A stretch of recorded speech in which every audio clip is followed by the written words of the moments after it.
Okay, hello mga ka-Wonderham. Bago tayo mag-start ng ating lesson, shout out portion muna tayo kay Joshua Pogi. Pa-shout out na din po. Hi Joshua Pogi, salamat sa iyong suporta sa amin at panonood ng aming YouTube channel. So, let's start. Hello mga ka-Wonderham. So, ang lesson naman natin ngayon ay arithmetic sequence para sa mga grade 10. So, sabi dito, each row of the table contains the values of three quantities, A1, D, AN, or SN, of an arithmetic sequence. Complete the table below by solving the other two. So, dito, meron tayong tatlo daw na given. Tapos, kailangan natin i-supply or hanapin yung dalawang nawawala. So, ito din, number 2, tatlo din yung given. So, each number, tatlo yung given. So, arrive natin yung dalawang nawawala. So, let's start. So, para sa mga grade 10, kailangan natin kabisaduhin to para ma-solve natin at ma-complete natin yung table. So, sa pagkuha ng SN, N over 2, open parenthesis, 2 times A1 plus N minus 1 times D. So, ang ano naman is AN is equal to A1, A sub 1 plus N minus 1 times D. So, ang nawawala dun sa number 1 is AN tsaka SN. So, isusupply na natin. So, ang number 1, ang given is A1 is equal to 2, D is equal to 5, and N is equal to 10. So, isusupply lang natin tong formula at yung mga given. So, hinahanap natin ngayon yung SN. So, ang SN natin is ito. So, N, ano ba yung N? So, ito yon. So, 10 all over 2, constant yon, times 2, constant din yon. Ano ba yung A1? So, 2. Plus, ano ulit yung N? 10 minus 1, constant din yon. And then D is 5. So, PEMDAS tayo. So, 10 over 2, 5. So, 2 times 2, 4. Plus, open parenthesis, ito muna nasa loob, 9. Times, ito, 5. Times 5 yan. Or times 5. So, mangyari niyan, 5 times, ito, 9 times 5, 45, diba? Plus 4. So, distributive. Property of multiplication. So, 5 times 4, 20. 5 times 45, 225. So, ang SN natin is equal to 20 plus 225 is 245. So, yan na yung ating number 1 SN. So, ang second na hinahanap is AN. So, ano ba ang formula natin ng AN? A1 plus N minus 1 times D. Okay, so sulat natin dito. So, A1 plus N minus 1 times D. So, ano ba yung A1 natin? Ang A1 natin sa given is 2 plus, ano yung N natin? 10 minus 1, constant yon. Ano yung D sa given? 5. So, 2 plus 10 minus 1, 9 times 5. So, 45. So, 2 plus 45. 2 plus 45 equals 47. So, ito yung AN. Okay, so yung number 2 naman natin, ang given as A1 is equal to 7, D is equal to negative 2, AN is equal to negative 15. So, ang hahanapin natin ngayon dito is yung N. So, ilalagay lang natin lahat ng values. So, AN is equal to A1 plus N minus 1 times D. So, ang gagawin natin is substitute natin. So, negative 15. Ito yon, AN. Ano ba yung A1 natin? 7 plus N, 'di ba? Wala yan. So, yan yung hinahanap natin. Minus 1 times D is negative 2. So, negative 15 is equal to So, distributive muna tayo dito. So, n times negative 2, negative 2n, tapos negative 1 times negative 2, positive 2. So, pag-addin natin yung like terms, 7 plus 2, 9 minus 2n. Negative 15 pa rin to. So, ililipat natin ngayon yung positive 9 dito. So, magiging negative 9. So, negative 15 minus 9 equals negative 2n. So, negative 15 minus 9 is negative 24. Negative 2n. So, divide natin to sa negative 2. Negative 2. So, n is equal to positive 12.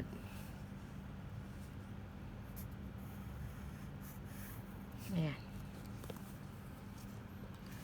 So, ang next ay Sn. Sn ang hinahanap. So, ano na nga ba yung formula natin ng Sn? N over 2 times 2a1 plus n minus 1 times d. So, ilalagay ulit natin yung ating mga numbers.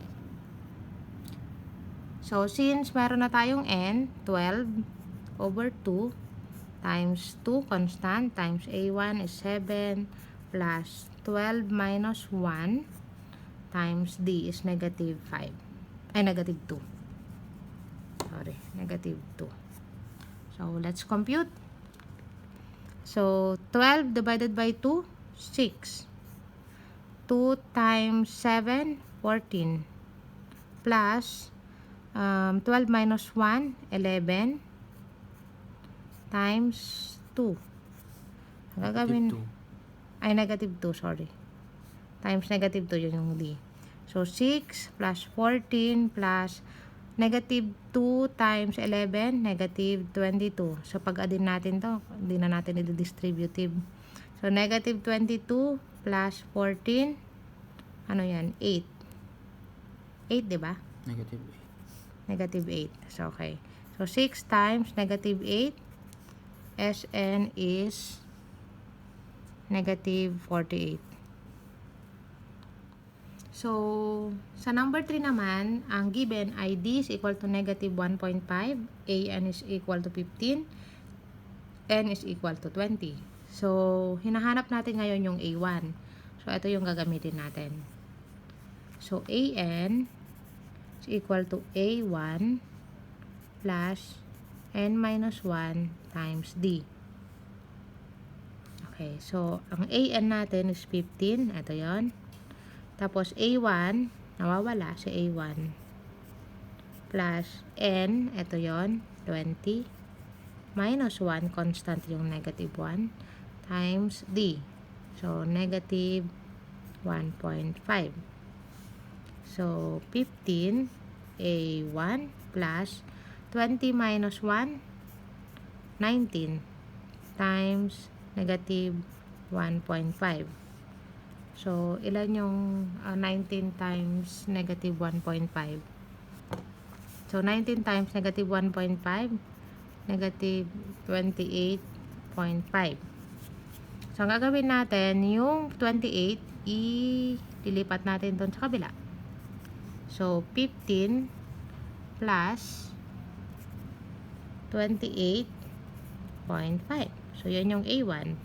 So, 28.5 plus 15 is 28, 3, 40, 43.5. So, A1 is 43.5. So, pwede din ng A1 is equal to 43.5. So, number 2 naman, yung ano niya, hanapin naman natin ngayon yung Sn. So, Sn is n over 2 times 2a1 plus n minus 1 times d. So, ano yung n natin? Given na yun, diba? 20 over 2 times 2. May a1 na tayo dito. So, ilalagay na natin yung 43.5 plus may n na tayo. Yung 20 minus 1. Constant yun. Tapos D, negative 1.5. Ang gagawin natin, 20 over 2, 10. So, 2 times 43.5. 2, 0, carry 1, 6, 7, 8. So, 87. Plus, 20 minus 1, 19, times negative 1.5. So, negative 1.5, ayun na naman kanina, negative 28.5. So, 10 times 87 minus, kasi negative yun, diba? 28.5. So, 87 minus 28.5, 5, 6, 8, magiging 7, 58.5. 58.5 positive times 10. So, gamitin natin yung power of 0. Magiging 585. So 10 times 58.5 is 585. So, may lesson yan si kuya nyo sa power of 10. Power of 10 pala, hindi power of 0. So, number 4 na tayo. Ang given naman sa number 4, A1 is equal to 5, D is equal to 7, SN is equal to 365. So, hahanapin daw natin yung AN, tapos yung N. Since dito, wala pa tayong N, di natin magagamit na to, 'di ba? Kasi dalawa na yung wala dyan na variable. So, SN muna yung, N muna yung gagamitin natin. So, ito yung formula na gagamitin natin to find the N. So, Sn is equal to N over 2 times 2A1 plus N minus 1 D. So, ang gagawin natin, Sn is 365. Papalit lang natin yung mga values. Then, N, wala pa tayong N, over 2 times 2. Constant yun. Ano yung A1 natin? 5. Plus, N, wala pa rin tayo, minus 1. Ano yung D? 7. So, ang gagawin natin dito, 365 N over 2. 2 times 5, 10 plus N minus 1. So, distributive natin to. So, N times 7, 7N. Negative 1 times 7, negative 7. So, kung ano yung nasa loob, pag-addin natin yung like term, 10 minus 7. So, magiging 3 plus 7N. So, N over 2. So, ang gagawin natin, distributive natin to. Tama? So, magiging over 1 yan, over 1. So, N times 3, 3N over 2, plus N times 7N, 7N square over 2, 365. Diba?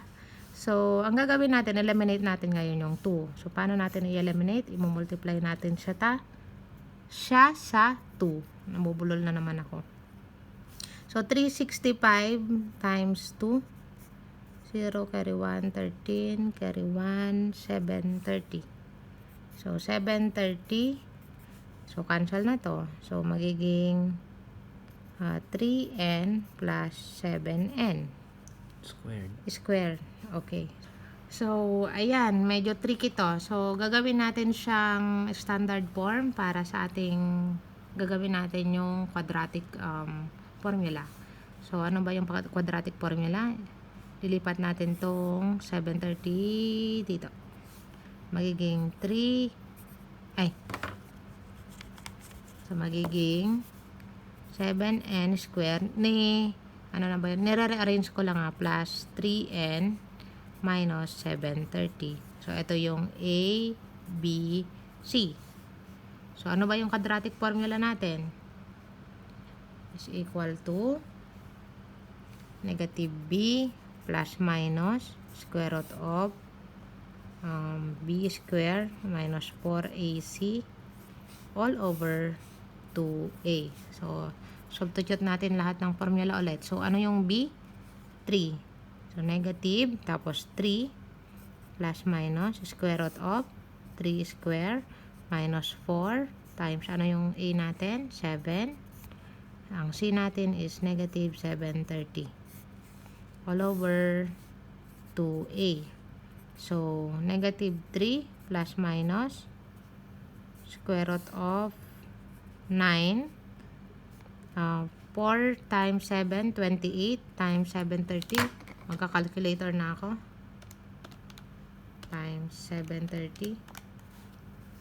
Kasi positive yan, diba? Kasi negative times negative. So, positive 20440. So, i-add mo natin to all over 2. Hindi ko pa inano yung a. 2 times 7. Okay. So, negative 3 plus minus square root of 20,449. Ano ba yung square root ng 20,449? Calculate ko na. Plus 9 square root 143. 143. Tignan natin. Tama. So, all over 14. Kasi 2 times 7, 14. So, ang gagawin natin... Square root natin. Ay, sorry. So, ang square root ng 220,449 ay 143. So, ang sagot niyan is negative 3 plus 143 all over 14. Negative 3, plus muna yung gagamitin natin na. Negative 3 plus 143, 140 over 14. So, ano niyan? 10, di ba? 10. So, paano naman pag negative 3 minus 143 all over 14? So, 146 all over 14. So, magiging equals niya is 10.42. Since ang hinahanap natin is summation, N. summation of n, Hindi, yung N mismo. ay, sorry, ang hinahanap natin is yung n, dito tayo sa whole number. Kasi wala namang point something yun sa ano. So, whole number tayo sa n. So, ang n natin, n is equal to 10. So, hanapin na natin ngayon yung an. So, ano bang formula ng an? An is equal to a1. Usod ka po dito, ate. Sorry. an is equal to a1 plus n minus 1 times d. Okay, so wala tayong an. Hinahanap natin si an. So, may a1 tayo sa given. 5 plus, meron na tayong n. 10 minus 1. Tapos, ang d natin, 7. So, magiging equals 5 plus 10 minus 1, 9 times 7. So, 7 times 9, 63. Plus 63. Diba? So, an is 5 plus 63, 68.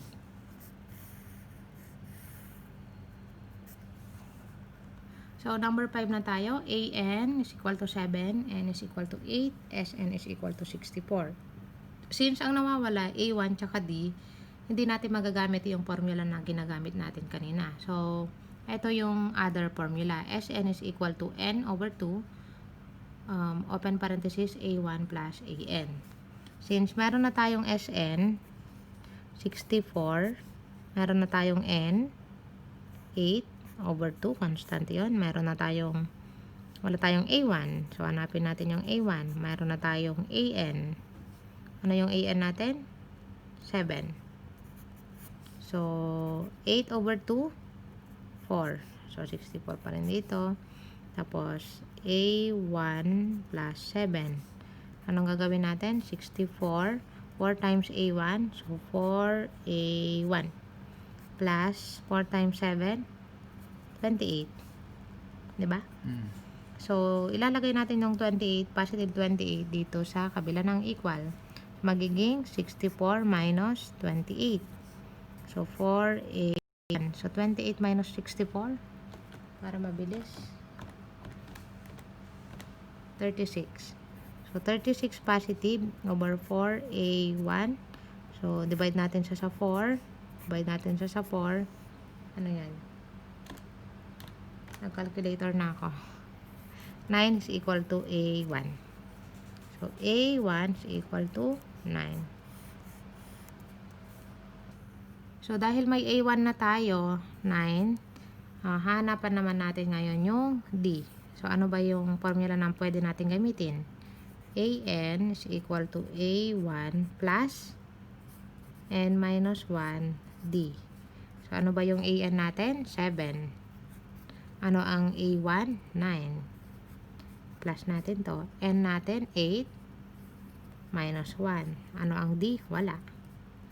So, 7, 9 plus 8 minus 1, 7 times D, 7D. So, ililipat natin yung 9 dito. So, ano mangyayari? 16, di ba? Hindi.